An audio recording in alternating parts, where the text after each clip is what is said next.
अस्सलाम वालेकुम साथियों, बंजारन आपके साथ मौजूद है, इमराना कोमल आपके साथ मौजूद है एक नए टॉपिक के साथ। और सोशल मीडिया में हमें फॉलो करने वाले हमारे दोस्त, हमारे साथी, हमारे फॉलोअर्स, हमारे साथी जो हैं दुनिया भर के, वो जानते हैं कि पिछले 2 हफ्ते से हम लोग एक मुहिम चला रहे हैं, कर्जा नहीं सेहत।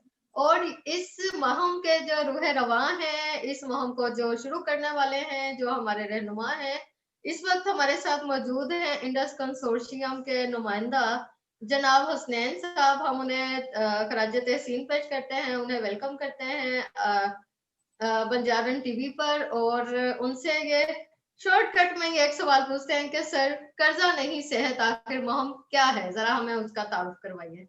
बहुत शुक्रिया इमराना कोमल। सबसे पहले तो मैं आपका बहुत ही शुक्रिया अदा करना चाहता हूं कि बंजारन टीवी पे आपने मुझे इनवाइट किया और मौका दिया कि मैं आपके जो फॉलोअर्स हैं, आपके जो साथी जो आपका चैनल देखते हैं, उनके साथ अपने ख्यालात का जो है वो इजहार कर सकूं। तो बहुत ही शुक्रिया, आपने मुझे अपना वक्त दिया। अब आपका जो सवाल है कि कर्जा नहीं सेहत जो मुहिम पाकिस्तान में चलाई जा रही है, वो इंडस कंसोर्शियम क्यों चला रहा है, उसके क्या बुनियादी मकासद हैं। तो आपको पता है कि पाकिस्तान में मार्च 2020 से कोरोना की सूरत-हाल जो है वो बहुत ही खराब हुई है और हमारे यहाँ पहला लॉकडाउन मार्च में हुआ था। तो आपको पता है कि वो लॉकडाउन काफी अरसा चला। तो उसके नतीजे में ये हुआ कि पूरे मुल्क में जो है वो एक तो सेहत का बड़ा क्राइसिस जो है वो पैदा हुआ।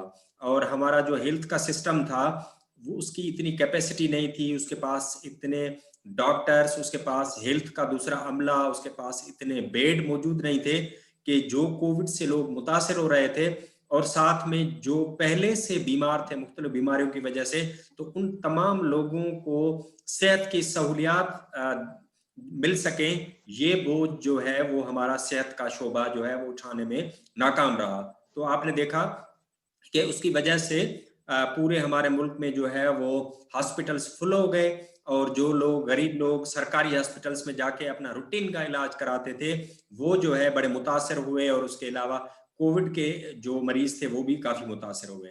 एक ये सबब था। दूसरा सबब ये था कि क्योंकि जब हमारे मुल्क में ये कोरोना की वजह से लॉकडाउन हुआ तो जो मुआशी सरगर्मी थी वो भी रुक गई, क्योंकि मार्केट्स बंद हो गई। तो जो डेली वेजर्स पे काम करने वाले लोग थे, छोटे एंटरप्रेन्योर थे, रेस्टोरेंट्स थे, वो बंद हो गए, शहर बंद हो गए।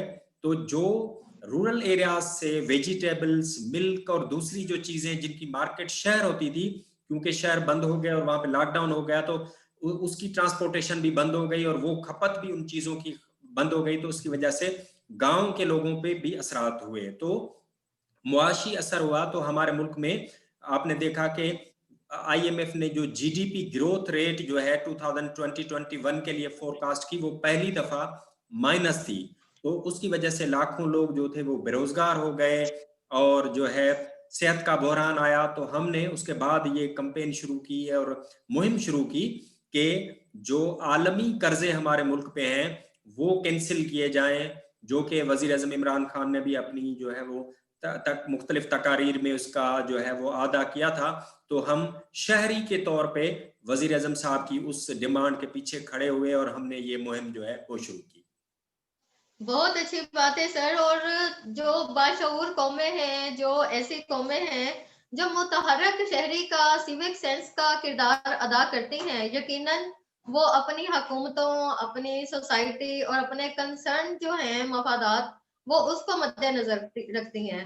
सर, आपने देखा कि वाकई कोरोना में जो है हमारी हेल्थ की सूरत हाल बहुत ही ज्यादा नागुफ्ताबा हो गई है और वेंटिलेटर्स जो हैं वो नायाब ही हो गए, बल्कि वेंटिलेटर्स भी कहते हैं कि वीआईपीज को ही मिलते हैं। जो कोविड के केसेस भी हैं वो बहुत ज्यादा वो हो गए। सर, मैं जहां तक ये देख रही हूँ, क्योंकि बहुत से फॉलोअर्स हमसे बहुत सारी बातें पूछते हैं और इसको आगे प्रमोट कर रहे हैं ना जी। सर, सब लोग ये कहते हैं कि कर्जे माफ करवाने में हम कौमी और बैनुल-अक़वामी सतह पर इस मुहिम को किस हद तक इस वक्त आगे लेकर बढ़ चुके हैं। जी इमराना, ये एक ग्लोबल कॉल भी है, क्योंकि पूरी दुनिया में जो हमारे जैसे तरक्की पजीर ममालिक हैं उन सब की मईशत पे इसके खासे बुरे असरात पड़े हैं। तो जो अफ्रीकन कंट्रीज हैं, एशियन कंट्रीज हैं, लैटिन अमेरिका के कंट्रीज हैं, वो इस सिचुएशन में नहीं है कि वो अपने जो कर्जे उन्होंने लेके रखे हैं आईएमएफ से, वर्ल्ड बैंक से, G20 से, पेरिस क्लब से, G7 से, उनकी वो किस्त जो है उनको वापस दे सकें। तो ग्लोबली भी पूरी दुनिया से जो है वो डिमांड्स आ रही हैं। यहाँ से श्रीलंका से भी उनके प्राइम मिनिस्टर ने भी ये डिमांड की, हमारे प्राइम मिनिस्टर ने भी डिमांड की और मुल्कों ने भी की। इसी तरह से हमने अपने मुल्क के शहरियों से मिलके और इस डिमांड को आगे लिया और 50,000 तक हमारे शहरियों ने सिग्नेचर कैंपेन में हिस्सा लिया। पाकिस्तान के 25 डिस्ट्रिक्ट्स में जो है वो पब्लिक फोरम्स हुए जिसमें लोगों ने और पार्लियामेंटन ने आके इस डिमांड को आगे लिया कि पाकिस्तान का इस साल का जो 1800 बिलियन का जो कर्जा है, कर्जे की किस्त जो पाकिस्तान ने वापस करनी है, वो जो है हमारी माफ की। 18 बिलियन जी, 1800 बिलियन जो है इस साल का हमारा कर्जा है, जो कि हमने मुख्तलिफ जो IFIs हैं उनको वापस करना, ये कर्जे की किस्त है। तो अगर हम वो कर्जा वापस करते हैं तो जैसे IMF ने फोरकास्ट किया है कि हमारी इस साल की GDP ग्रोथ रेट जो है माइनस में है, तो जब इकोनॉमिक एक्टिविटी नहीं हो रही, GDP ग्रोथ रेट माइनस में है, तो अगर ये 1800 बिलियन हमने वापस किए IFIs को लोन के तौर पे, तो हमारे मुल्क में कितने पैसे बचेंगे जो इस वक्त कोविड की सिचुएशन बनी हुई है, तो हेल्थ सिस्टम को इम्प्रूव करने के लिए या लोगों का लाइवलीहुड्स या लोगों की सोशल सेफ्टी और सिक्योरिटी के लिए हमारे पास क्या बचेगा कि गवर्नमेंट ऑफ पाकिस्तान जो है वो लोगों को दे पाएगी। तो ये एक बुनियादी सबब है जिसकी वजह से हम इसको मुहिम को चला रहे हैं। सर, इस मुहिम को कामयाब करने के लिए ना सिर्फ हमारे पाकिस्तान बल्कि बैरून मुल्क के भी जो पाकिस्तानी हैं, जो दर्द दिल रखने वाले लोग हैं, वो बढ़ चढ़ कर प्रमोशन में लगे हुए हैं।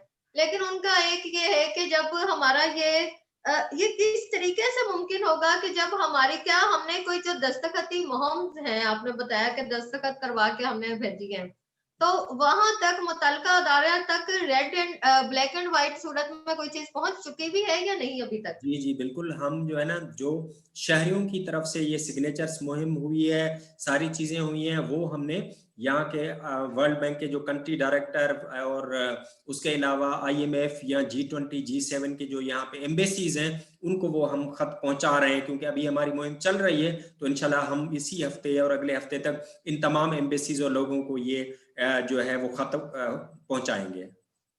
ये सर बहुत अच्छी बात है, उधर से आप खतो खताबत पहुंचा देंगे, इधर से सोशल मीडिया जो है वो अपना दबाव डालेगा, तो इंशाल्लाह ताला ये 1800 अरब रुपए जो हैं ये जब बच जाएंगे, क्योंकि हम ये नहीं चाहते कि इसे अल्तवा किया जाए या इसे मौखर किया जाए, हम यही चाहते हैं कि इसके मुकम्मल तौर पे बंद कर दिया जाए। इस एक साल की जो रकम है 1800 अरब रुपए, इसे बिल्कुल माफ कर दिया जाए। तो सर फिर क्या हुकूमत जो है वो इस हद तक ये यकीनी बनाएगी कि ये वाले जो पैसे हैं ये 100%, क्योंकि हमने कर्जा नहीं सेहत की मुहिम चलाई है, तो वाकई सेहत के इंफ्रास्ट्रक्चर पे फिर कोई चेक एंड बैलेंस होगा सिविल सोसाइटी का? जिस तरह हम अपनी हुकूमत के साथ खड़े हैं और वजीर आजम की डिमांड में हमने शहरियों को ऑर्गेनाइज करके हमने उनसे सिग्नेचर्स लेके हम जितनी भी IFIs है उन तक पहुंचा रहे हैं। जब ये कर्जे माफ होंगे या जो भी रिलीफ हमें मिलेगा, तो हम शहरी तंजीमें और शहरी अपनी हुकूमत से भी मुतालबा करते हैं कि वो जो हमें रिलीफ मिले, वो रिलीफ हमारे सेहत के निज़ाम को बेहतर करने के लिए और लोगों की जो मुआशी सूरत हाल है उसको बेहतर करने के लिए खर्च किए जाएं। तो हम शहरी के तौर पे मीडिया और सारे लोग मिलके अपनी हुकूमत से मुतालबा भी करेंगे और हम उस पर भी मुहिम चलाएंगे कि ये पैसे जो है ना इन शोबाजात में खर्च किए जाएं। जी सर, बतौर सहाफ़ी, बतौर समाजी कारकुन हम आपको खराज तहसीन पेश करते हैं कि इस जहाँ नफ्सा नफ्सी का आलम में हर जो है एक दूसरे की, मैं ये समझती हूँ कि सियासत उस तरह से हो रही है कि जहाँ कोई पब्लिक का इंटरेस्ट नजर नहीं आ रहा। आप खास तौर पे पब्लिक इंटरेस्ट की, पाकिस्तान और पाकिस्तानियों के लिए आवाज बुलंद कर रहे हैं। हम आपके साथ हैं, उम्मीद करते हैं कि अगला मैं इंटरव्यू आपका जब करूंगी तो इंशाल्लाह कर्जे भी माफ हो चुके होंगे और हम अपना अगला कामयाबी का कदम उठाएंगे। बिल्कुल, थैंक यू सर। आपके बहुत सर शुक्रिया। कोई और पैगाम देना चाहिए, चाहे सोशल मीडिया के सार्फिन को, हमारे साथियों को, तो आप कोई पैगाम दीजिए सर। बस आपके तवज्जुह से यही है कि इस मुहिम को कामयाब बनाएं ताकि हम अपने मुल्क के सेहत का निज़ाम बेहतर करें, जिसका सबसे बड़ा फ़ायदा जो है हमारे मुल्क के गरीब लोगों को पहुँचेगा। तो ये हमारी मुहिम गरीबों के लिए, गरीब पाकिस्तानी शहरियों के लिए है। बहुत शुक्रिया। गरीब पाकिस्तानी शहरियों के लिए, और कहते हैं कि सेहत की बादशाही है तो जिंदगी है, जान है तो जहान है, और हम कोरोना से बचेंगे तो ही बचेंगे, और हमारी मईशत भी तब मुस्तहकम होगी। हम आपको नेक तमन्नाएं पेश करते हुए आपसे इजाजत चाहते हैं, और बहुत सी दुआएं आपके लिए। बहुत थैंक यू सर, शुक्रिया। आपने कीमती वक्त से हमें नवाजा। बहुत शुक्रिया।